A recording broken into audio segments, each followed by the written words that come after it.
తండ్రి కుమార పరిశుద్ధాత్మదేవ మీకే స్తుతి మహిమ ఘనత ఆరాధన స్తోత్రం నాయన. మంచివాడ స్తోత్రం, మహోన్నతుడ స్తోత్రం, సర్వోన్నతుడ స్తోత్రం, సర్వాధికారి స్తోత్రం, యెహోవా షమ్మా స్తోత్రం, యెహోవా షాలుం స్తోత్రం, యెహోవా నిసియ స్తోత్రం, యెహోవా రాఫా స్తోత్రం, సర్వ సైన్యములకు అధిపతి అయిన దేవ స్తోత్రం, జీవముగల దేవ, ప్రేమగల దేవ, మహిమాన్వితుడా, మహోన్నతుడా, సర్వోన్నతుడా, నీకే స్తుతి మహిమ ఘనత ఆరాధన స్తోత్రం నాయన. గడిచిన కాలమంతయు మమ్మల్ని కాచి కాపాడి నీ రెక్కల మాటన మమ్మల్ని దాచుకున్న దేవ స్తోత్రం.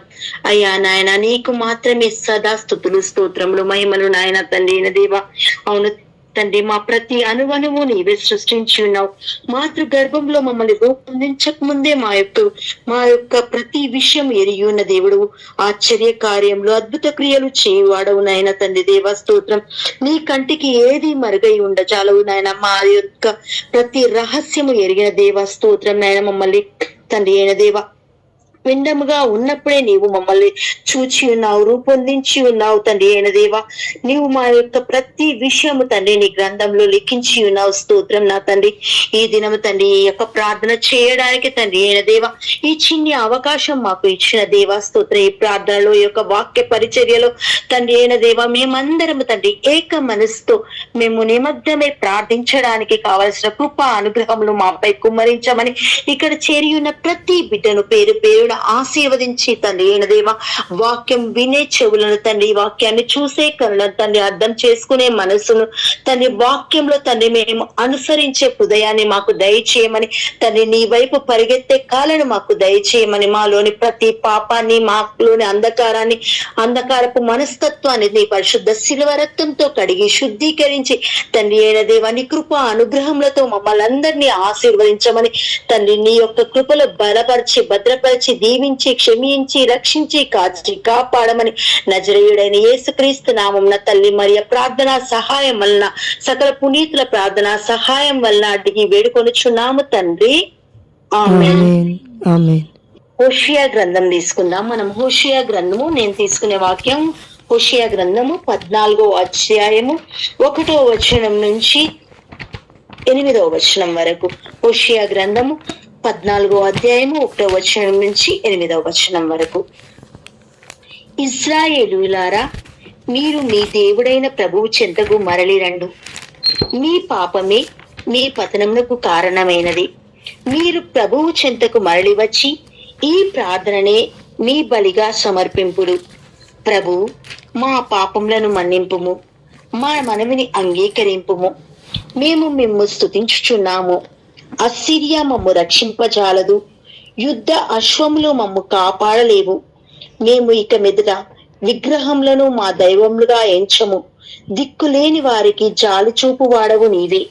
ప్రభువు ఇట్లనుచున్నాడు, నేను నా ప్రజల ద్రోహ బుద్ధిని కుదుర్తును, నిండు హృదయముతో వారిని ప్రేమించును, వారి పైన ఇక కోపింపను. ఎండిన నేలపై కురియు మంచు వలె నేను ఇజ్రాయేలును ఆదరింతును. వారు పువ్వుల వలె వికసింతురు, లెబనోను చెట్ల వలె దృఢముగా వేరుదన్నుదురు. వారికి కొత్త చిగులు పుట్టగా ఓలీవు చెట్ల వలె సుందరముగా అలరారుదురు.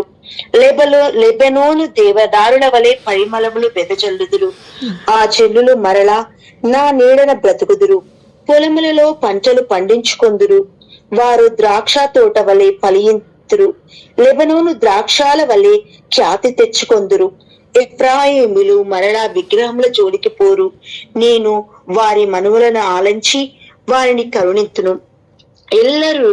ఎల్లప్పుడు పచ్చగా నుండి చెట్టు వలె వారికి నీడనిత్తును. వారు నా నుండి దీవెనలు పొందుదురు. ఇది ప్రభువు వాక్కు. సర్వేశ్వరునికి వందనములు. వాక్యం విన్నాం కదా. దేవుడు ఏమంటున్నాడంటే, ఇశ్రాయేలులారా, మీరు మీ దేవుడైన ప్రభువు చెంతకు మరలి రండు. మీ పాపమే మీ పతనమునకు కారణమైనది. మీరు ప్రభువు చెంతకు మరలి వచ్చి ఈ ప్రార్థననే మీ బలిగా సమర్పింపుడు. మనం ప్రతి ఒక్కరము పాపపు హృదయముతో నిండి ఉన్న వారమే. గొప్ప గొప్ప ప్రవక్తలు కూడా చెప్తున్నారు, మేము పాపాత్ములము అని. మనం ఏపాటి వారం కాబట్టి దేవుడు అంటున్నాడు, మీ యొక్క పాపములు మిమ్మల్ని పతనానికి కొనిపోకుండా జాగ్రత్త వహించుడు. మీరు ఎక్కడ ఉన్నారు, ఏ స్థలంలో ఉన్నారు, మీరు ఏ వైపు వెళ్తున్నారో ఒకసారి చూసుకోండి. మీ దేవుడైన ప్రభువు చెంతకు అంటే నా చెంతకు తిరిగి రండి. మీ పాపాలను అడ్డు పెట్టుకొని మీరు జీవించవద్దు. ఇకనైనా మీరు మారు మనసు కలిగి మీ యొక్క హృదయములను మార్చుకొని మీరు నా చెంతకు తిరిగి వస్తే తప్పకుండా మిమ్మల్ని ఆశీర్వదించే దేవుడను నేను అని చెప్తూ ఉన్నాడు. ప్రతి ఒక్క పాపాన్ని మన్నించే గొప్ప దేవుడు మన దేవుడు. మనం ఎప్పుడు ఆలోచిస్తూ ఉంటాం, ఇంకా నాలో పాపం ఉంది, ఇంకా నాలో శాపం ఉంది, ఇవన్నీ తీసివేసుకోవాలని దేవుడు మళ్ళీ మళ్ళీ చెప్తూ ఉన్నాడు.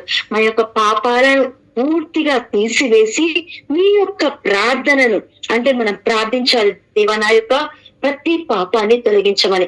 మనం ఏం చేస్తామంటే ఎక్కువగా ఇతరుల వైపు చూస్తాం. అరే మనలోని పాపాలను చూసుకోం.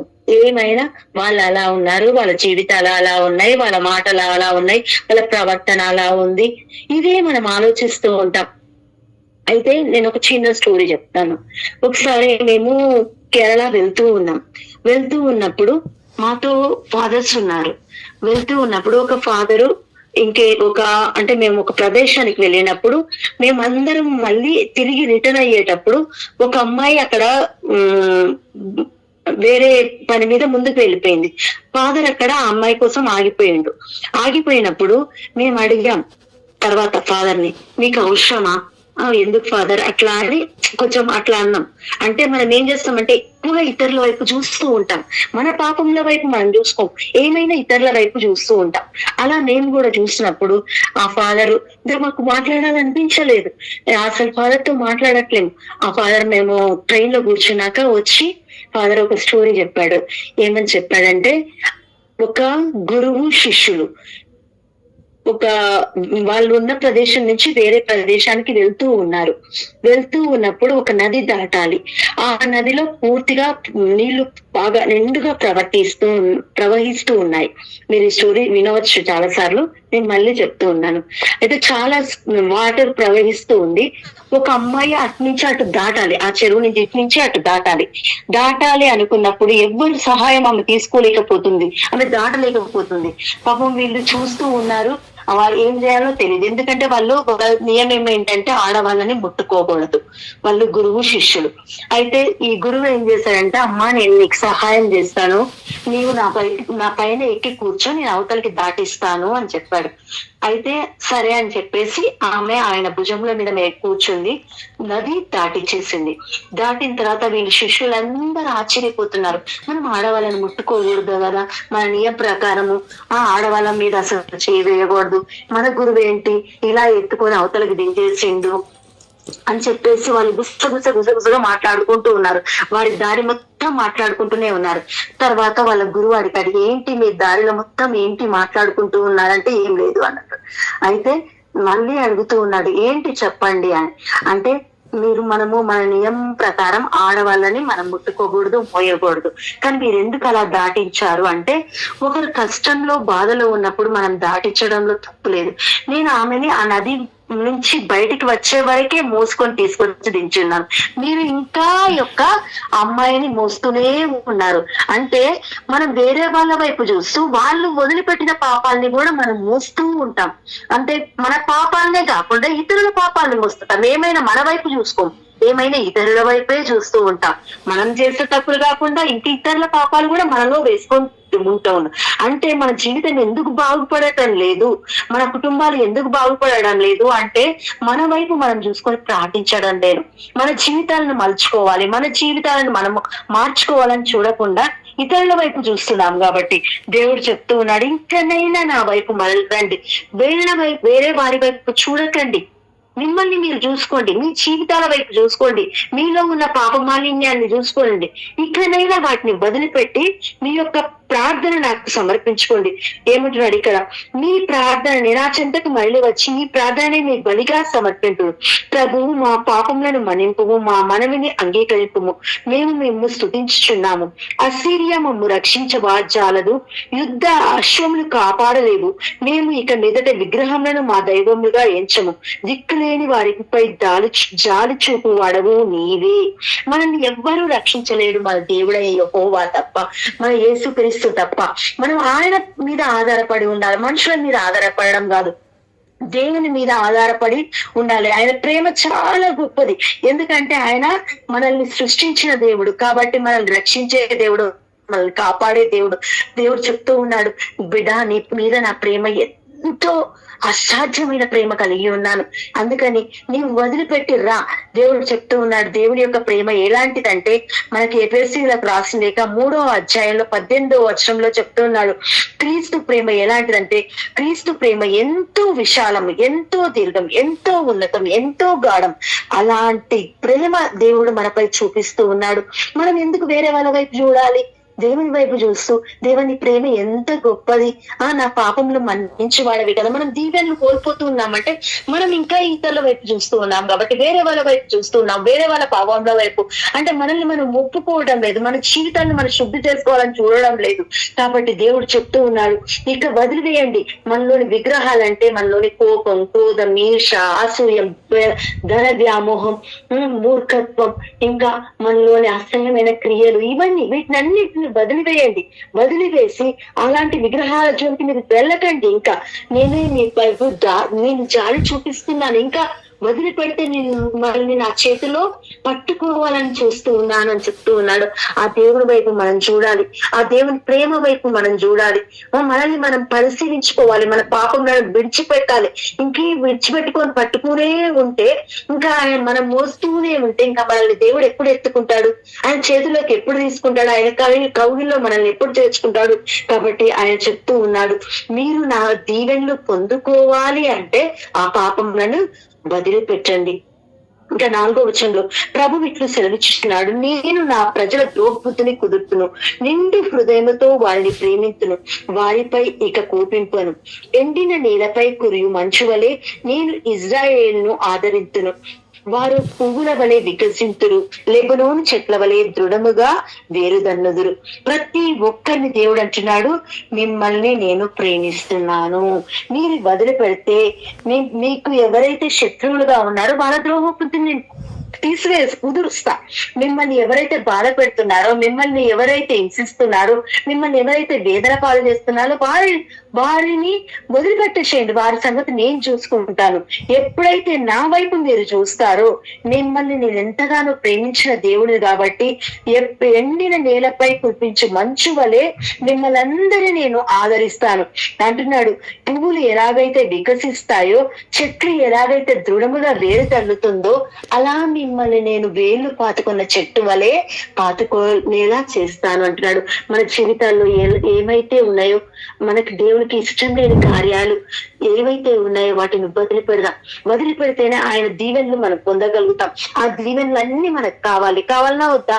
ప్రతి ఒక్కరికి మనకి ఆయన దీవెనలు కావాలి. కాబట్టి మనలో ఉన్న ఆయనకి ఇష్టం లేని కార్యాలను మనం వదిలిపెట్టి ఆయన చెంతకు వచ్చినప్పుడు ఆయన ప్రేమ ఎంత ఉన్నతమైనదో మనం చూడగలుగుతాం.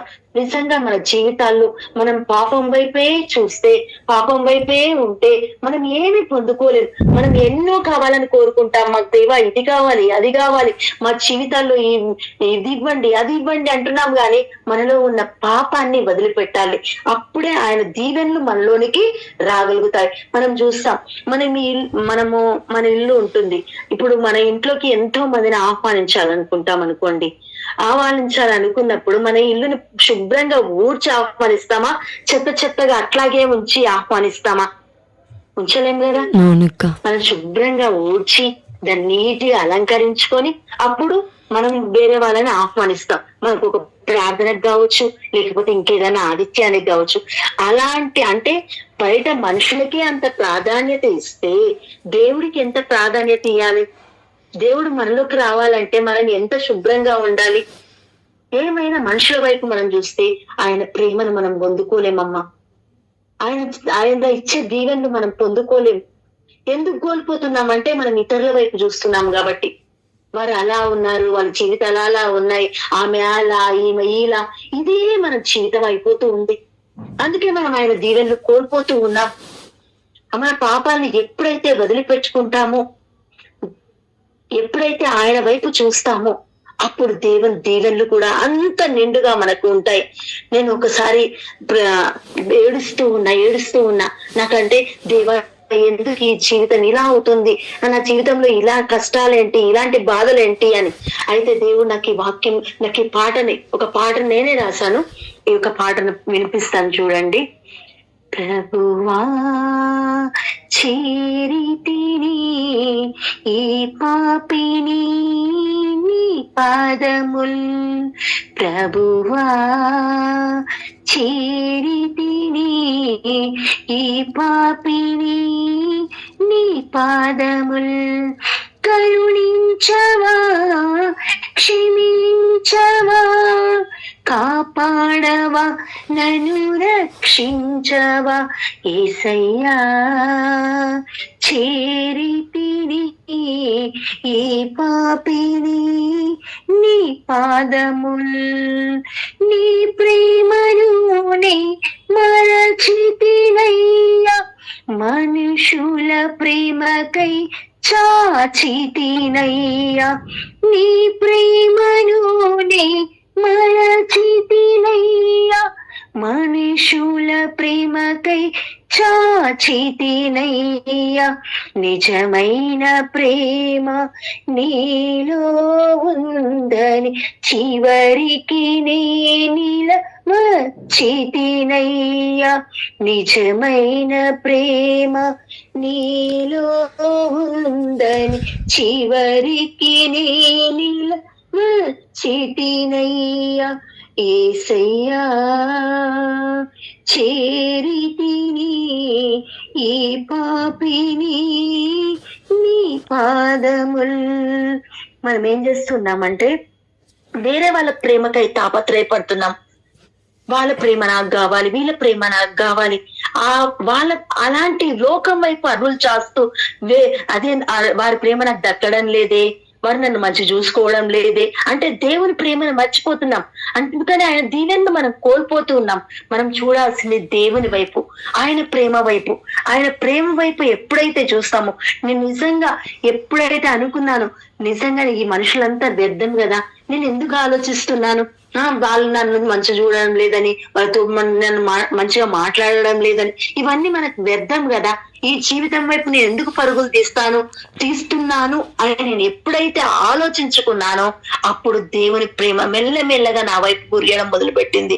నేను ఇంకా వదిలిపెట్టాను మొత్తం ఈ లోక జీవితం, ఈ లోక మనుషులు వేరే వాళ్ళు ఏమన్నా అనుకోని, నేను దేవునితో ఉంటే, దేవునిలో సపాసం ఉంటే, నేను దేవునిలో ఉన్నప్పుడు అన్ని నేను పొందుకోగలుగుతానని నేను ఆశించాను. అందుకే ఆయన అంటున్నాడు, ఎండిన నీళ్ళపై కురియు మంచు వలె నేను ఇజ్రాయేలును ఆదరింతును, వారు పువ్వుల వలె వికసింతురు, లెబనోను చెట్ల వలె దృఢముగా వేదురు, వారికి కొత్త చిగుళ్ళు ఓలీవుడు చెట్ల వలె సుందరంగా అలరాదురు, లెబనోను దేవదారుల వలె పరిమళములు వెదజల్లుదురు. దేవుని వాకు పలుకుతూ ఉంది. చూడండి, మీరు ఎప్పుడైతే అలా ఉండాలనుకుంటున్నారో, దేవుళ్ళలో వేరు దన్నుకొని ఉండాలనుకుంటున్నారో, ఈ లోక విషయాలను మర్చిపోండి, ఈ లోక శోధనను వదిలిపెట్టేసేయండి, ఈ లోక మనుషుల్ని పక్కకు పెట్టేయండి. వస్తూనే ఉంటాయి, ఇలాంటివన్నీ వస్తూ ఉంటాయి, కానీ నా దీవెనలు మీకు కావాలంటే వాటిని అన్నింటినీ పక్కన పెట్టి విశాలమైన దీర్ఘమైన నా ప్రేమ వైపు మీరు అడుగులు వేయండి, నా వైపు మీరు చూడండి అని చెప్తున్నాడు. అప్పుడే మనం దేవుని దీవెనలు పొందుకోగలుగుతాం. ఒక పాపాన్ని వదిలిపెడితే, ఈ లోకాన్ని వదిలిపెడితే, మనుషుల వైపు చూడకుండా దేవుని వైపు చూస్తే, మనుషుల వైపు చేయి చాచకుండా, వాళ్ళ ప్రేమ వైపు అరులు చాచకుండా దేవుని ప్రేమ వైపు మనము అరులు చాచితే తప్పకుండా ఆయన దీవెనలు మనకు వస్తూ ఉంటాయి. అందుకని మన కొత్త చిగుళ్ళు పుట్టాలంటే, అంటే దేవునితో మనం సహవాసం చేసి మన జీవితం కొత్తగా చిగురించాలి అంటే మనము ఏం చేయాలంటే దేవుని ప్రేమను చవి చూడాలి. ఒక్కొక్క అడుగు ఎప్పుడైతే దేవుని ప్రేమను మనం చవి చూస్తూ ఉంటామే, మనం దేవునిలో ఉంటామో ఇంకా వదిలిపెట్టలేమేమో, ఆయనను వదిలిపెట్టాలన్నా వదిలిపెట్టలేము. ఎందుకంటే ఆయన దీవెనలు అంత మెండుగా ఉంటాయి. ఎక్కడో ఉన్న మనల్ని దేవుడు ఎక్కడికో తీసుకువెళ్తాడు. మన జీవితాన్ని ఆయన మన శుభములతో నింపుతాడు, మంచి ఆయురారోగ్యం ఇస్తాడు, మనకు కావలసిన దీవెనలు కుమ్మరిస్తాడు. మనం ఏం కోల్పోతామో అదంతా దేవుడు మనకిస్తా అంటున్నాడు. మన పాపాన్ని వదిలిపెడదాం, పాప రోత జీవితాన్ని వదిలిపెడదాం, మనుషుల వైపు చూడడం వదిలిపెడదాం. దేవుని వైపు మొదటి వాక్యంలో విన్నట్టు దేవుని వైపు మనము మరలి వద్దాం. దేవుడు వాక్యం పలుకుతూ ఉంది, ఎఫ్రాయిములు మరలా విగ్రహముల జోలికి పోరు, నేను వారి మనవులను ఆలించి వారిని కరుణిత్తును, ఎల్లప్పుడు పచ్చగా నుండి చెట్టు వలె వారికి నీడనిత్తును, వారు నా నుండి దీవెనలు పొందురు. దేవుని వాక్యం పలుకుతూ ఉంది, మిమ్మల్ని పచ్చగా దీవించాలని, మిమ్మల్ని కృపలతో నింపాలని, మిమ్మల్ని దీవెనలతో నింపాలని నా ఆశ బిడ్డ.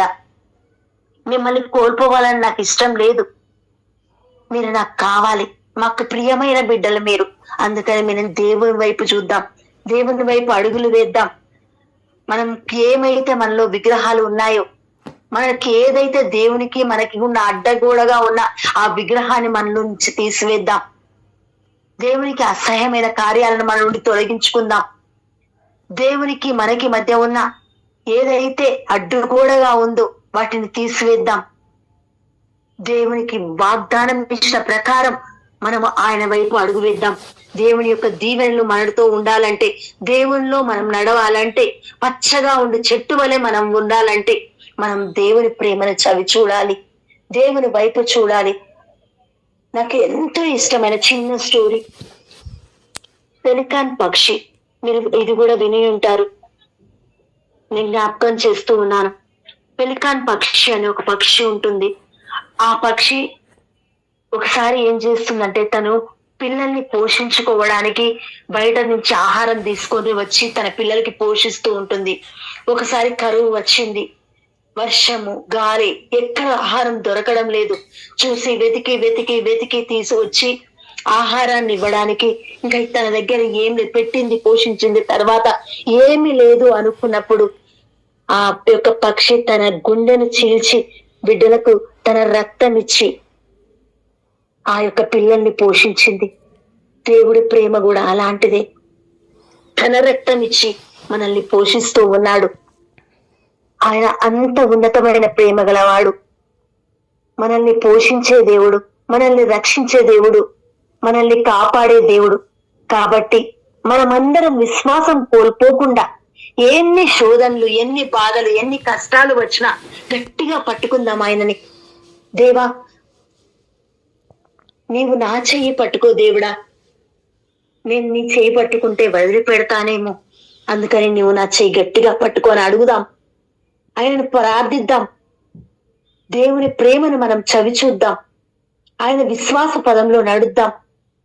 ఆయన దీవెనలు మనకు కావాలి, మన కుటుంబంపై కావాలి, మన పిల్లల చదువులో కావచ్చు, లేకపోతే మన కుటుంబంలో విషయాలలో కావచ్చు, లేకపోతే భార్యాభర్తల మధ్య సఖ్యత లేదేమో, కుటుంబాల్లో సఖ్యత లేదేమో, మన కుటుంబంలో మనల్ని ఎవరు అర్థం చేసుకోవడం లేదేమో. ఆయన ప్రేమను మాత్రం మనం కోల్పోవద్దు. ఆయన వైపు చూస్తే అన్ని సాధ్యమే. ముందుగా మనం చేయవలసింది మన పశ్చాత్తాపడం, వేరే వారి వైపు చూడడం వదిలిపెట్టేసేయాల. మన జీవితాలను దేవునికి అంకితం చేసుకోవాలి. మనం చేసే ప్రతి పనిలో ఆయన్ని స్మరించుకొని ముందుకు అడుగు వేద్దాం. ఆ యొక్క దేవుని దీవెనలు కావాలంటే ఆయన చెయ్యి పట్టుకొని ముందుకు నడుస్తూ ఆయన కృపవంతమైన జీవితంలో మనల్ని మనము ముందుకు కొనసాగించుకుందామని, ఆయన యొక్క ప్రేమను అధికంగా చవి చూసే బిడ్డలుగా మనల్ని దీవించమని ప్రార్థించుకుందాం. చిన్న ప్రార్థన చేసుకుందాం. కృపా సత్య సంపూర్ణమైన దేవా, నీ యొక్క నామమునకు స్తోత్రం నాయన. కోటి కోటి నామం, కోటి కోటి స్తోత్రములు చెల్లిస్తున్నాం నాయన. పాపులము నాయన, మాలోని బలహీనతలు, మాలోని శోధనలు, ఈ లోక జీవితం, ఈ లోక వాంఛలు, ఈ లోక సుఖభోగాలు మమ్మల్ని నీకు దూరం చేస్తూ ఉన్నాయి నాన్న. నీ వైపు నడవనివ్వడం లేదు నాన్న. నీ వాక్యం వైపు మేము చూడలేకపోతూ ఉన్నాం, వాక్యాన్ని గట్టిగా పట్టుకోలేకపోతూ ఉన్నాం. ఇతరుల వైపు చూస్తూ ఉన్నాం, ఇతరుల జీవితాల వైపు చూస్తూ ఉన్నాం. మాలోని లోపాలను సవరించుకోవడానికి, మాలోని పాపాలను వదిలిపెట్టడానికి ఇంకొక అవకాశం మాకు దయచేయమని ప్రార్థిస్తూ ఉన్నాం. అయ్యా నాయన తండ్రి దేవా, ఈ యొక్క జీవితంలో ఎన్నో ఒడిదుడుకులు వస్తూ ఉంటాయి. కానీ నీ చేయి పట్టుకుంటే అవన్నీ సాధ్యం కావు నాయన.